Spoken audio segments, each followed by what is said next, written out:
Hi, Tacoma. Welcome back to your TV classroom. Today is Wednesday, and Mrs. Wally and I have a lot of special guests today. We do. It's going to be so much fun. So much fun. I'm very excited. We have Ranger Ben joining us from Mount Rainier in our very own backyard. And we have O'Malley's second and third grade students joining us from Bernie Elementary. Say hi, everyone. Okay. What are we going to do today, Miss Oslin? We're going to go on a virtual field trip to Mount Rainier. Ah, that beautiful mountain we see out in the distance. When we say the mountain is out. Yes, we're going there. So, Ranger Ben, take it away. Hey. Thank you. Good morning, everybody. Good You're morning. all doing well today. So I am Ranger Ben. I'm from Mount Rainier National Park. Raise your hand if you have ever been to Mount Rainier National Park.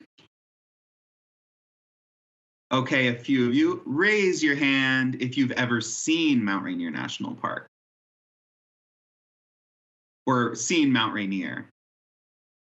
Probably most of you, right? It is sort of in your backyard. So we're gonna spend some time today learning about the different habitats at Mount Rainier and some of the different animals that live in our area, not just at Mount Rainier, but where you live too.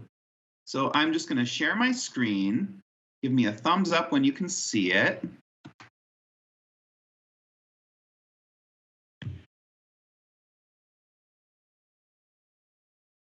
All right, looks good.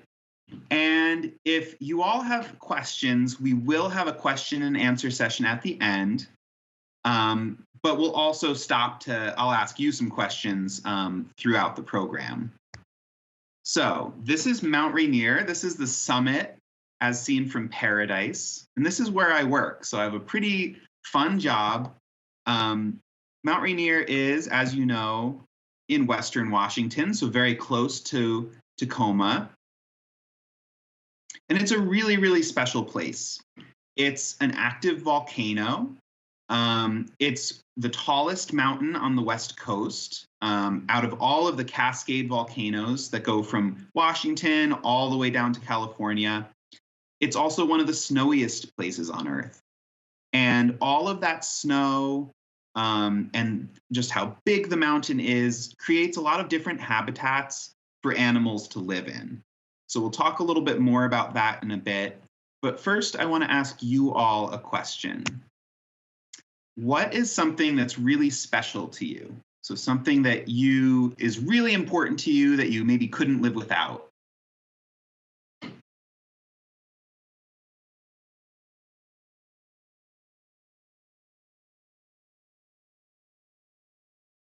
Miss Wally has an idea.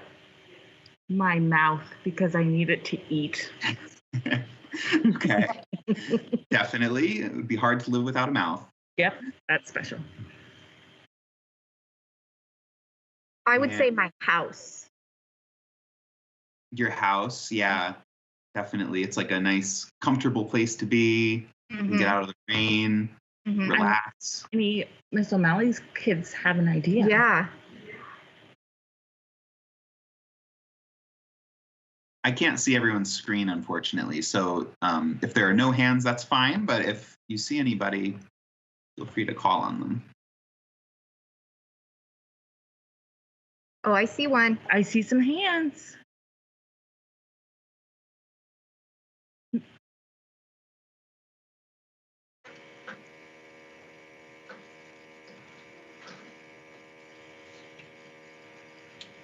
Food.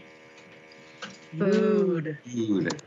Yeah, definitely. Food's really important. And also really, like, some people just like food because it's fun to eat and try new things, right? Yeah, there are some foods that I don't need, but I do like them. Oh, yeah. Like donuts. It's probably most foods for me.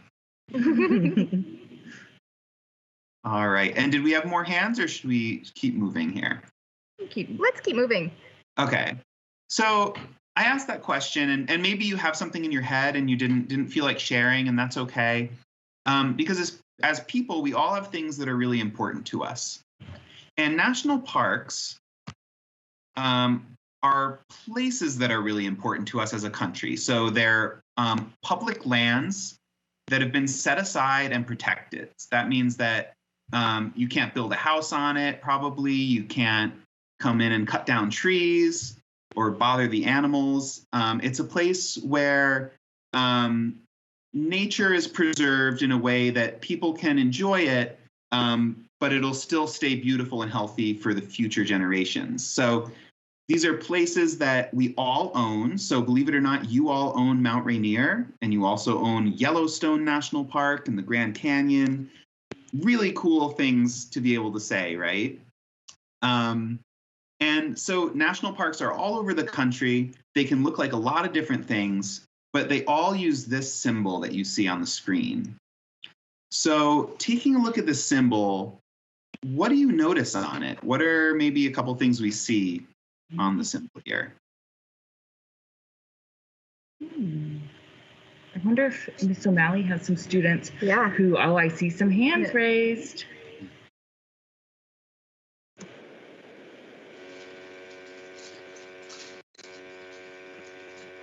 I noticed the mountains. Ooh, I noticed that too. Yep, we have the big mountain. It could be Mount Rainier. Hard to say. Definitely. It kind of What else looks do like we Rainier, see? especially that little bump on the side of it. Hmm.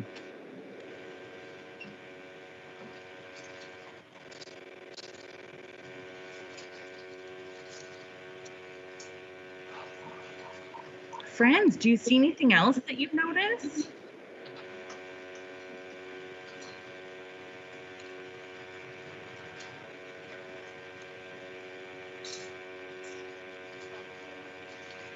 I noticed the buffalo. Oh, yes, I noticed that too. Yep, the buffalo there. Kind of funny because we don't have buffalo at Mount Rainier, but a lot of other national parks do have buffalo. A few other national parks do have buffalo, but most national parks do have animals. So the buffalo kind of represents all the animals in our parks that we protect. And then if you keep that in mind and you look at the trees represent all of our plants, the different plants in our parks. Sometimes they're little tiny wildflowers. Sometimes they're really huge trees. This big tree in the front is supposed to be a sequoia tree, one of the largest trees in the world. And then we have the mountain. Maybe some of you noticed the lake that might represent water. Water is another really important thing that we protect in our parks. But one of the coolest things about the shape, or the badge, is the shape of it. So it's got this funny shape. Whoops, sorry about that. It's got this funny shape that looks like a lot of things. Maybe it looks like an acorn or an upside down tree, but it's supposed to be an arrowhead.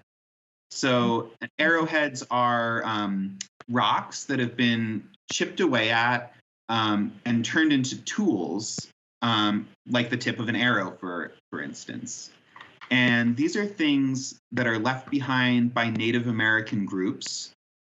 And the national parks use this as the shape of our badge, as a symbol, because we don't just protect animals and we don't just protect plants. We also protect history, so the stories of people in our parks. And Tacoma and Mount Rainier share a lot of history, which is really interesting. Mount Rainier, just the park, has 6 Native American tribes that have traditionally used the land at Mount Rainier and still do today. So it's not all just history, it's kind of ongoing, right? And I don't know if anyone knows what Tacoma means. Do Ms. Oslin? No? I don't. It's a really fun fact. So Tacoma is one of the Native American words for Mount Rainier, so for the mountain. And the translation, it means something like the mountain. So when we say the mountain is out, it's sort of similar to the word Tahoma or Tacoma. So your city and Mount Rainier have this amazing connection that, you're actually may have not known it, but your city's named after the mountain. So everyone, you can just think of this. We don't have to share right now. You can share at the end if you want, but think about a place that makes you feel really happy. And it can be an imaginary place. It can be a real place. It can be a place in your past. It can be somewhere you want to go in the future. Animals are kind of like people in that they have places that make them happy too. And when an animal is in a place that makes it happy, that suits all of its needs, they're comfortable, relaxed, we call that the animal's habitat. So not all animals can survive in every part of the world. They survive in places that make them feel happy. So we're going to be reading a book today. It's called 3 Bears of the Pacific Northwest. And I read this book. yeah, it's so much fun. So it's about the journey that a bear goes on through the Pacific Northwest, where he meets all of these different animals. And I want you all to pay attention to the habitats that the animals live in. So sometimes you have to look at what's in the background of the picture and how the backgrounds change as we meet different animals. All right, so let's get started. High in the Cascade Mountains, Black Bear was about to cross the road to his favorite berry patch when an RV came cruising around the corner. Suddenly, something tumbled out an open window and bounced across the road. And if I'm going too fast or too slow, please let me know and I can adjust. Thump, bump, thump. Ow, said a little blue teddy bear, rubbing his furry head. Are you all right? Asked Black Bear. What happened? My boy fell asleep and I slipped out of his arms. I have to find him. I'm his favorite toy. He can't sleep without me. Hop on my back, said Black Bear. I'll help you search. So there's the Black Bear. As they lumbered along, Blue Bear looked at the Alpine meadows spotted with wildflowers and the rocky ravines where the last traces of snow hid in the shadows. Where are we? He asked. On the mountain where I live, Black Bear answered. Here's my favorite berry patch. Let's stop for a snack. Raise your hand if you like berries. I know I do. Yum, said Blue Bear. These purple berries are so good.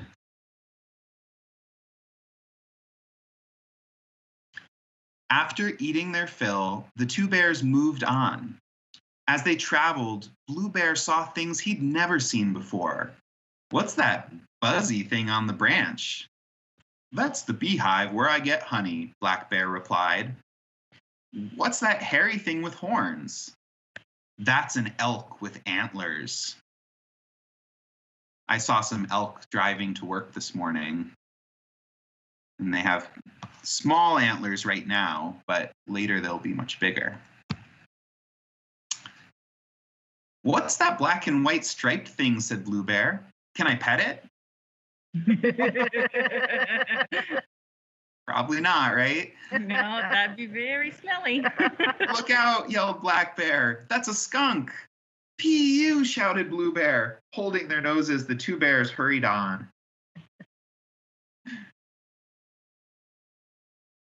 This is one of my favorite pictures in the book because it's a place that I know. This is from Mount Rainier at a place called Myrtle Falls. And it's a place you can visit. At last, the 2 bears stopped at a stream to drink. Where are you going? Asked a curious beaver. To find my boy, Blue Bear said. Where does he live? In a shiny silver box with wheels, Black Bear said. Mm-hmm. That's the RV, right? Shiny silver box with wheels. But we don't know where to find it. My friend Brown Bear is at the bottom of the mountain. She might know. She is very wise, said Beaver. Just follow the path to the river. There's Brown Bear.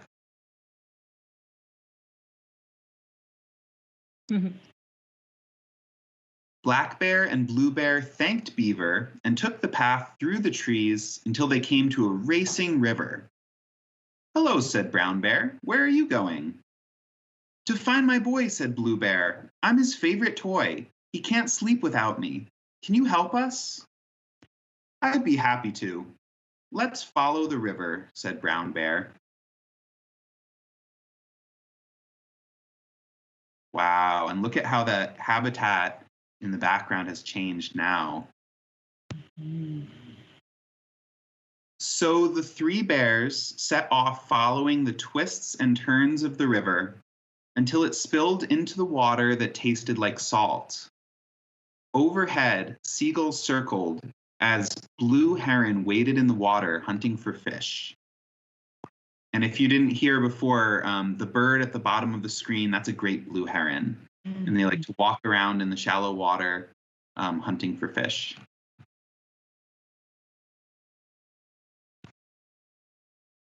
What kind of bear are you? Blue Bear asked a spotted creature coming out of the waves. I'm not a bear, I'm a harbor seal. This water is my home. Where is yours? My home is with my boy, said Blue Bear. We're trying to find it. It's a shiny silver box with wheels, said Black Bear. Have you seen it? Asked Brown Bear. Seal shook his head. No, maybe it's on the other side of the great water. Follow me and I'll lead you across. So now they're past the river and the river is flowing into the Puget Sound. They really did cover a lot of ground, Mr. Kevin. Oh, yeah. Splash, splish, sploosh. The three bears leapt into the water after the seal. I don't know if you all know this, but bears really can swim. They're pretty good swimmers. The three bears leapt. Blue Bear's eyes were wide with wonder as they paddled past ships and boats. Strange creatures swam all around them. What's that leggy thing? Blue Bear asked. That's an octopus, said Seal, and looked to the bottom of the picture to see the octopus. A good description, that leggy thing. They have lots of legs.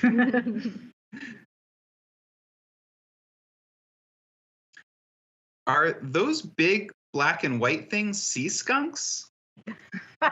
No, Seal laughed. That's a pod of orcas. Do they eat teddy bears? No, but they do snack on seals, so let's keep going.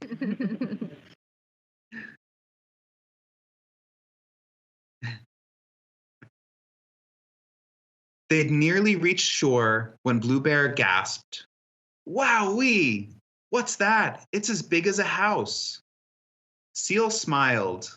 That's a gray whale, one of the biggest creatures in the Salish Sea. I would love to see a whale.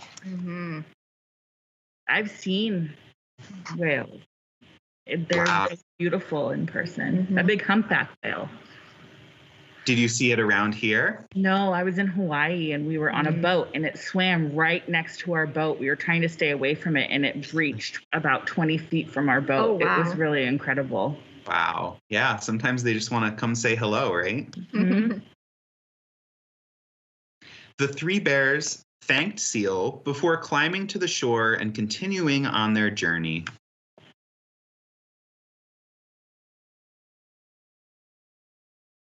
Here, the forest was dense, damp, and dark. A cool mist floated between tall trees dressed in moss and ferns. The three bears stopped to rest beneath an ancient spruce. And that looks like a really nice place to take a nap.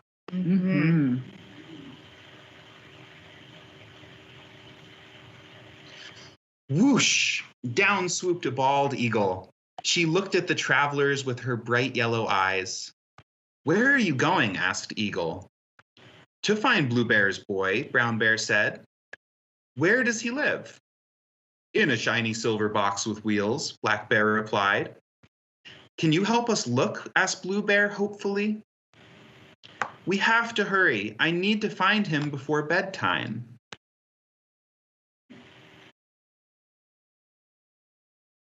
I can. With a powerful beat of her wings, Eagle snatched Blue Bear up in her talons and lifted him into the sky. "Wee, I can see so far," said Blue Bear. "What's that?" "A waterfall with melting snow," said Eagle. Take some time to find the waterfall in the picture. And then, I see it. Oh. and then if you want a clue to what will happen in the next few pages, see if you notice anything else.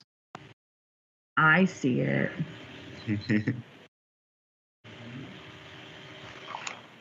"Is that a dog with long legs?" "No," said Eagle. "That's a black-tailed deer." "What are those steaming pools over there?"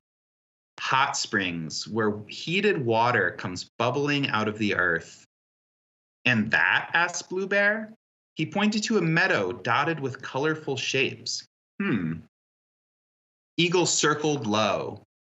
"That is a campground with cars and tents and shiny silver boxes with wheels. Is my boy in one of them?"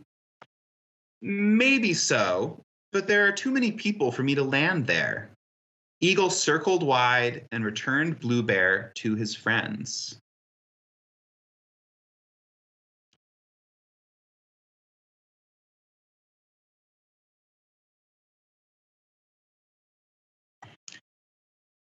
"We found a campground with shiny silver boxes," Blue Bear said to his friends, "and I know the way. Come on."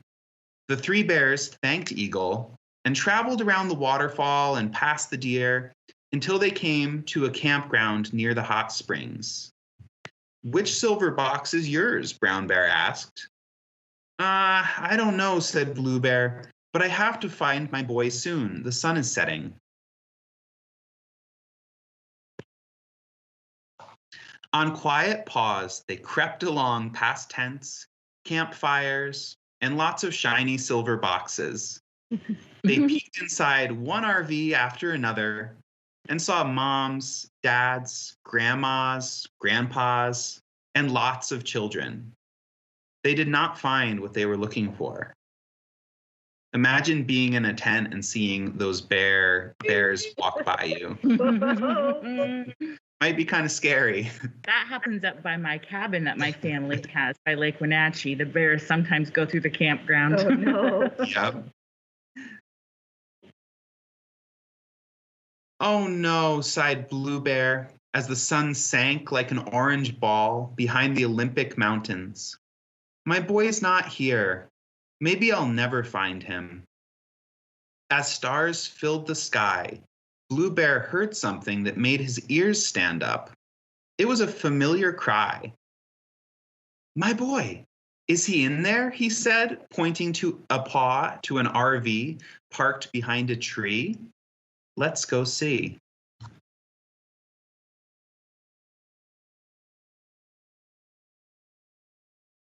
Following the cries, the three bears crept up to the shiny silver box with wheels. Blue Bear peeked inside. "It's him," Blue Bear shouted. "My boy, we found my boy."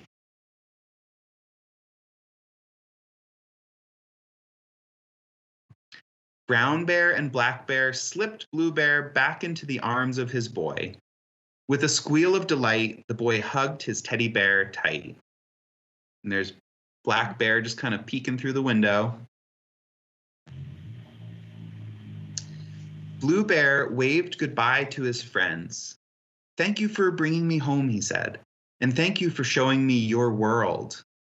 "It was our pleasure," Black Bear and Brown Bear said. Does anyone notice the bear print, the muddy bear print on the shiny silver box with wheels? And as the moon rose in the sky, all three bears and one happy little boy settled down for a good night's sleep. The end. It's a fun story. So we're going to play a little game. And I know since I can't see everybody, I'm mostly going to be testing your teachers. But we're going to play a game called Ranger Says. And it's very similar to the game Simon Says. If Okay. you ever played that. You ready, Roslyn? I'm ready. Yeah. So I'll call out commands. And if I say Ranger Says first, it means you do the command. If I don't, what do you do? Don't do it. Don't do it. That's right. So we'll do it. We'll start slow. And just to get you thinking, here are some of the animals that we saw in the book we just read. So we have an elk, a skunk, that bird up there, the great blue heron, a beaver, a whale, a black bear with a salmon, a deer, an orca, the eagle, and the seal. So these are all animals. All the characters in the book that we read are real animals that they make this area their home. So they have habitats pretty much right in our backyards. So pretty amazing. All right. I'm going to stop sharing my screen so you can see my image. And let's see, just going off the top of my head, we'll get started. Ranger says, make deer ears. Ranger says, wiggle your arms like an octopus. Ranger says, let's see, make elk antlers.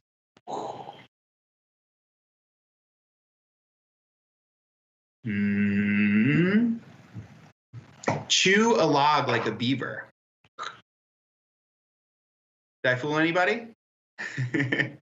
Maybe a couple of you? All right, let's try.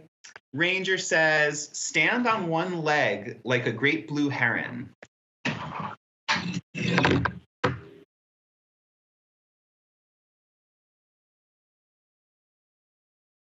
All right, hold your nose like there's a skunk in the room. Oh, fooled a couple of you. Make elk antlers. Oh, I almost did it. I almost did it too. I got a few of you. All right, Ranger says, pretend that you're a bear and you've just caught a salmon in your mouth. Tasty. Yum. What animals am I forgetting? Oh, move your flippers like a seal. Oh, got you, Miss Roslyn. Oh, you got us, Ranger Ben. All right. Well, that was a fun little game to help us remember some of these animals that we learned about. And with the time we have left, we're gonna talk about habitats at Mount Rainier. And the first thing we need to learn is what makes up a habitat. So there are 4 things that all living things need. Can we name any of those things? That means like all animals, including us. I bet friends in Miss O'Malley's class can help us with this one. Things that we need to survive. Okay. Like if we didn't have it, we wouldn't be able to keep living. Yeah. Food. They need food. Food. I have that one on my slide actually. So let's see here.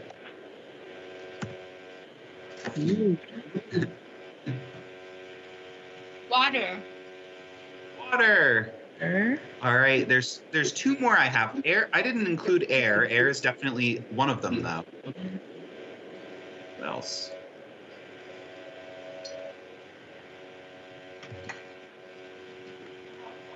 A house. Shelter. Yes. Animals don't always have houses, but they always have a place they can go to feel safe and get out of the weather.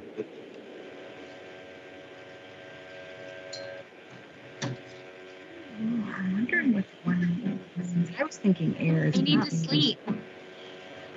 Place to sleep. Yeah, well, sleeping is definitely something that pretty much all animals do. Yeah.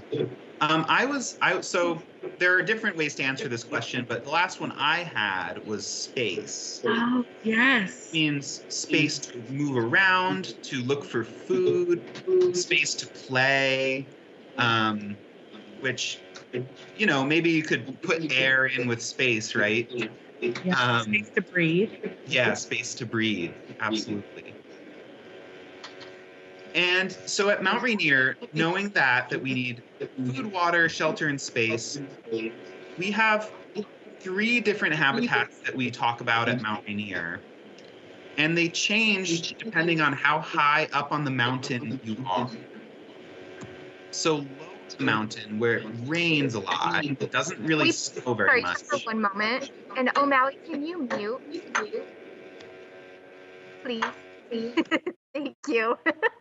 A lot of moving pieces. Everyone's doing such a great job. This is awesome. Yes, this is really exciting. So, if you weren't able to hear that, so basically there are 3 different habitats at Mount Rainier. When you're low on the mountain and it's mostly, you get a lot of rain, it's not very cold, we have forests. So we call it the forest life zone or the forest habitat.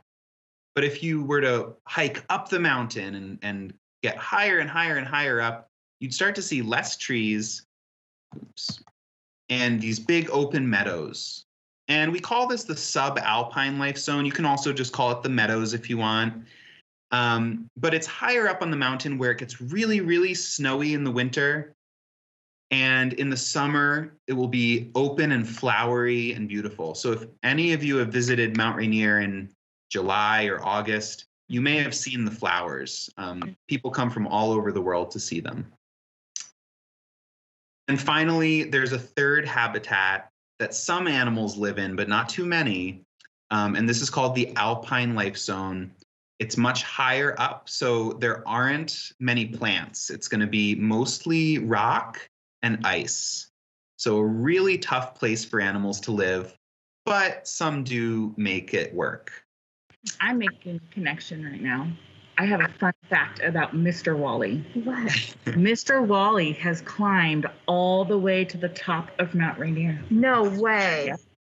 Yeah. That's very hard to do. It's very hard. It took a lot of perseverance, but he did it. I have pictures of him. I'll bring them in. Yeah. So we can. That's amazing. So if we start at the forest, we learn that it's low on the mountain. I think this slide is a little funky. That's okay. It's lower on the mountain. It's very rainy and cool. You probably can't read that. There are big trees, and it's very shady. Mm-hmm. So it's going to look kind of like this picture. So take a moment to think, what kind of animals do you think might live in the forest?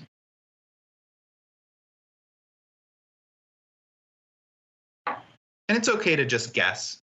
There's no real wrong answers here.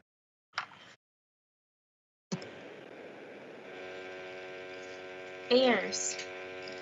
Maybe bears. Bears. Yes, definitely some bears. What else?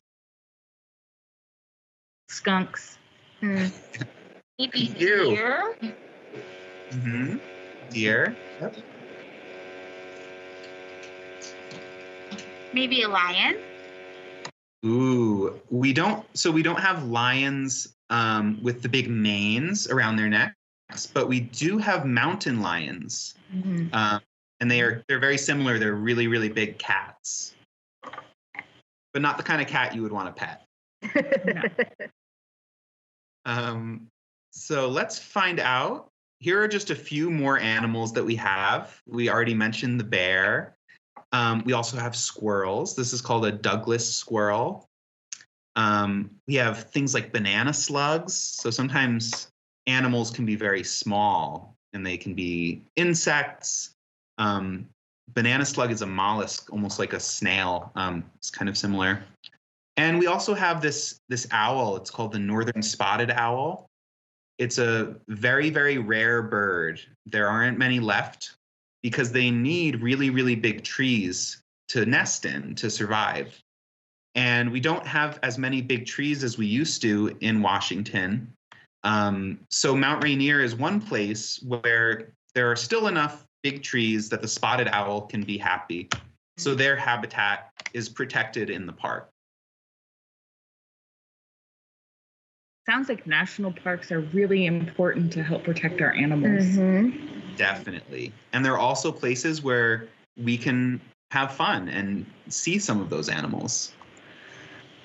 So next, if we go higher up on the mountain, we're getting into the next habitat that we were talking about, the meadows or the subalpine life zone. Beautiful. And in the winter, all of these meadows and some of the trees even would be covered in snow. We have about 20 feet of snow right now. So if you were to dig a hole and try to get to the ground, you would dig down 20 feet. So pretty amazing. It's like, I'm trying to think what's 20 feet. Like a school bus, maybe, if you were to turn it up on its Or maybe like side. a house, like the height of a house, like a single The height, story. yeah, the height of like a house. So a lot of snow. So it's higher on the mountain. The summers are going to be rainy, and then there's going to be long, snowy winters. So it's really tough for animals to adapt or to live both in the summer here and in the winter. Notice there's less trees. And here are just a few of the animals that make a living up here, and a plant. You might notice this picture looks different than this picture. And it's because they're different seasons. This is taken in the fall. And most of the flowers are done blooming, and they've kind of gone dormant or gone to sleep for the rest of the year. But then we have huckleberry plants, so those berries we see in the bottom. Yummy. And in the fall, they turn bright red like that. And during this time, when those berries are ripe, our black bears, which we saw in the forest, we had those in the forest life zone, will come all the way up to a different habitat just to eat the berries. Oh, wow. Yeah. So if you come up to paradise in the summer, you are very likely to see a bear. How many berries or how many pounds of berries would a black bear eat, like, for one meal? That's a great question. I don't know off the top of my head, but I know that they eat berries pretty much all day, every day. And they put on a lot of weight before they go into hibernation or kind of sleep through the winter. And so you can imagine you'd have to eat a lot of berries to put on, hundreds of pounds potentially to make, so that they can burn that fat that they've stored up through the winter. So, and it's amazing that the plants know to produce that large quantity of berries so that the bears can live. It's amazing how connected it all is. Yeah. And the bears help the berries or help the huckleberry plant because they eat all those berries, and those berries have seeds in them.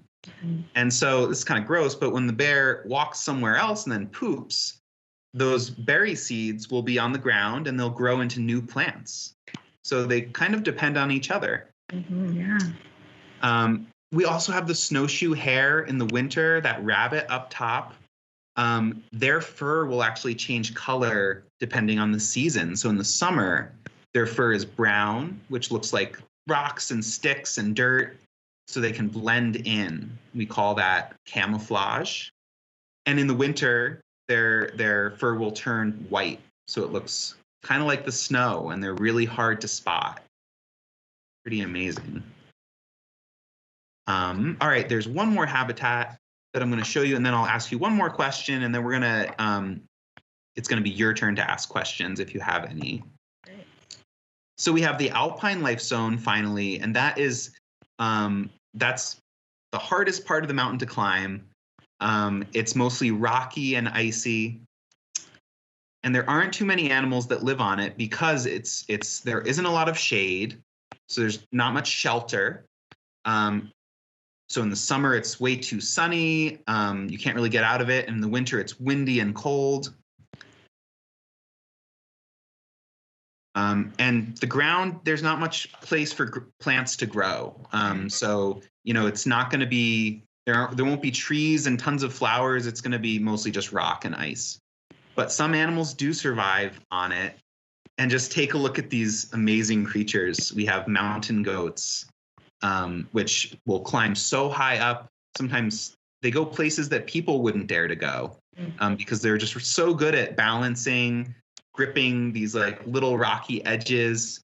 And that's one way they escape predators. They're able to go places where no other animal dares to go. It looks like they have warm fur to keep them warm up there in the cold.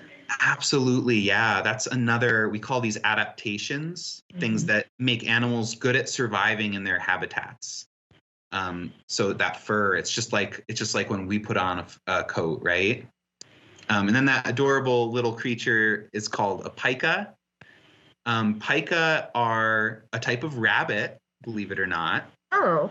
And they will store grass in big piles during the summer and let them dry out in the sun. So once that grass dries out, they will then bring it underground into their homes, and they'll eat it all winter. So they don't even hibernate. They'll actually be active all winter, but they eat this grass that's been stored up, and they wait for the snow to melt. So all these animals that live in these different places have things about them that help them survive and be comfortable where maybe other animals couldn't be. So my question to you is, which of those 3 habitats or life zones would you most want to visit? And remember, we have the forest, the meadows, and the alpine life zone. I would want to go visit the Alpine.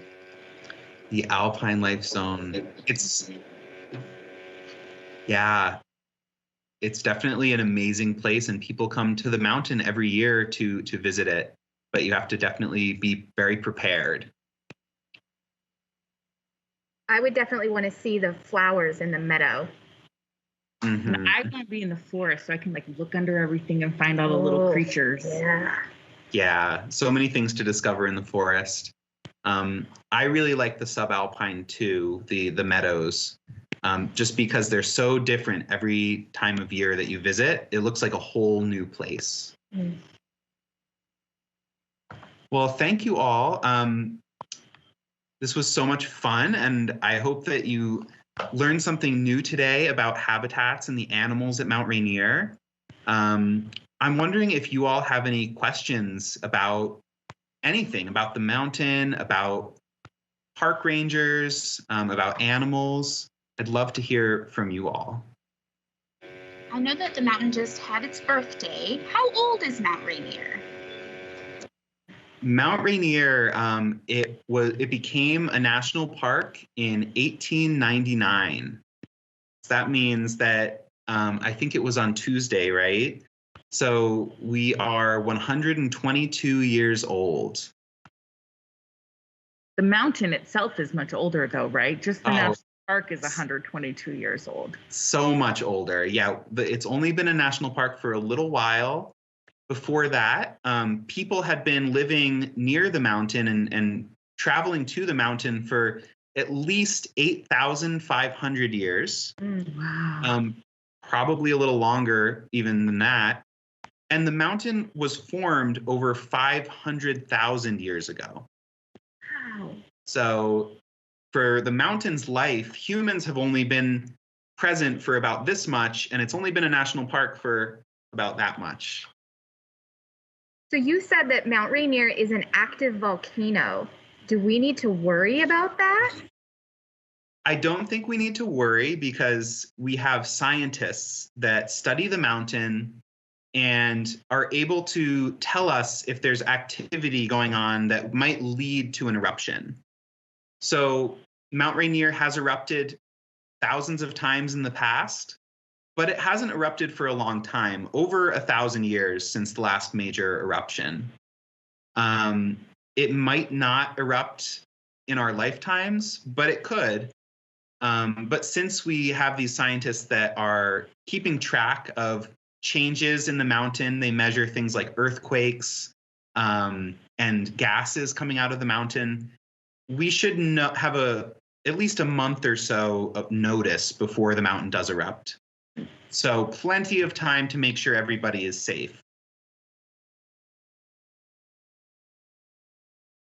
I have a question for you. What's the difference between a national forest and a national park? Because I've seen national forest signs.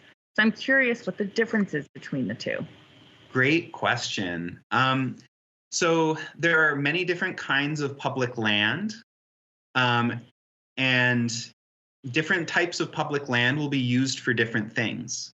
National parks, the focus is protecting the plants and animals in the park and allowing visitors to enjoy those things in a way that, is sustainable, doesn't make, that allows the park to continue to be beautiful.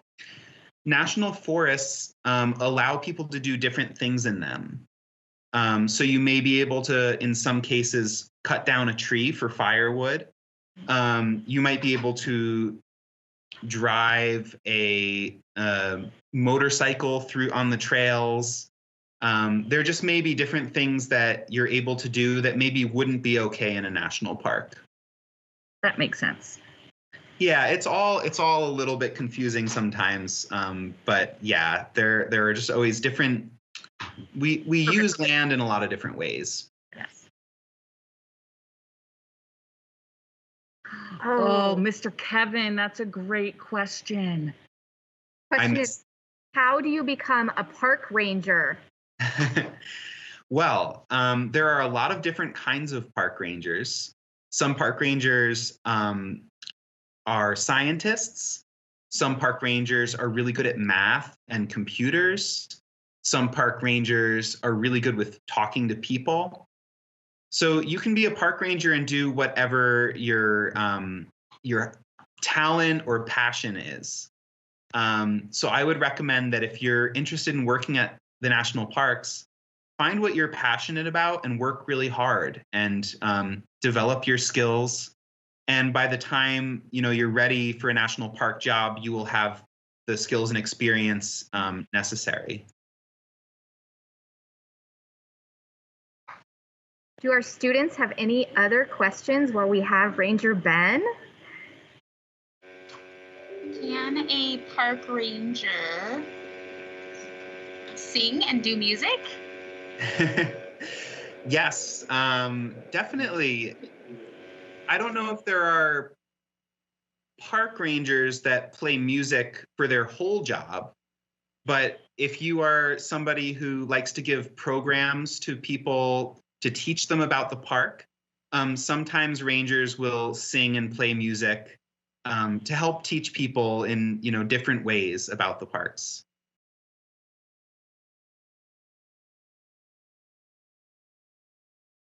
And if you're curious about my job, I'm an education ranger. So I mostly work with kids and other people who are interested in learning about the park in classrooms. And I also teach students in the park, usually on snowshoes. We go for snowshoe hikes and learn all about this. So cool. It's a lot of fun. Maybe Miss O'Malley's class and the TV teachers can do that sometime when everything opens back up. Yeah, definitely. Fantastic. Well, thank you so much for your time today, Ranger Ben. And O'Malley's class, it was lovely to see all of you. You did such a nice job. My compliments to you. Such thoughtful questions. Yeah, thank you all so much. It was so nice to meet you. And I hope I see you up at the park sometime. You definitely will. Yes. You'll probably see me up there. Thank you, Ranger Ben. Thank you. Have a great day, everybody. Bye. Bye. Bye.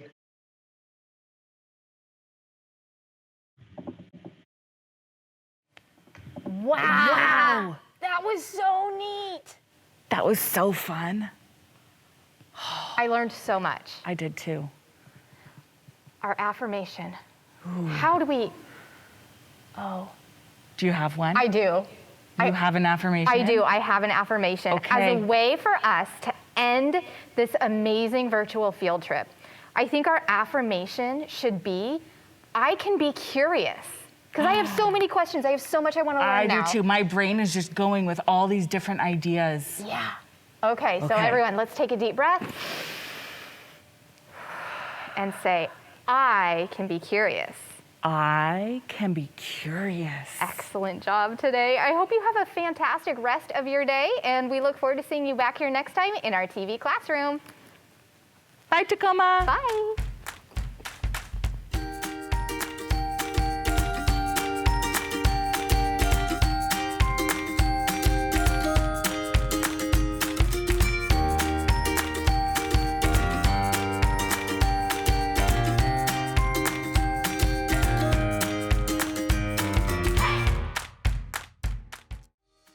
Hey kids, we want to see your work. Just send your pictures and your stories to TV Classroom, 601 South 8th Street, Tacoma, Washington, 98405.